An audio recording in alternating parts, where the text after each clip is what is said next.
முருங்கைக்காய் வச்சு ஒரு சூப்பரான வெஜ் பாயா எப்படி செய்யலான்னு பார்க்கலாமா? இதுக்கு 2 முருங்கைக்காய் வந்து எடுத்திருக்கேன். முருங்கைக்காவ கட் பண்ணி எடுத்துக்கலாம். இதுக்கு தேவையான மசாலா வந்து மல்லி, சோம்பு, சீரகம், மிளகு வந்து சேர்த்துக்கலாம்.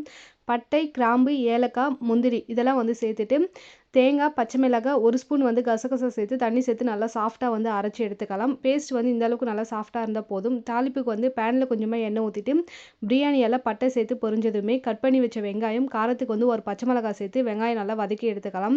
வெங்காயம் வதங்கி வந்ததுமே 1 ஸ்பூன் வந்து இஞ்சி பூண்டு பேஸ்ட் சேர்த்து வதக்கிட்டு, 1 கைப்பிடி புதினா, கட் பண்ணி வச்ச தக்காளி, கொஞ்சமா உப்பு சேர்த்து தக்காளி நல்லா வதக்கி எடுத்துக்கலாம். தக்காளி குழஞ்சு வந்ததுமே கட் பண்ணி வச்ச முருங்கைக்காய் வந்து சேர்த்துக்கலாம். முருங்கைக்காயோட பச்சை வாசனை வந்து எண்ணெயிலேயே போயிடணும். நல்லா மூடி போட்டு வதக்கி எடுத்துக்கலாம்.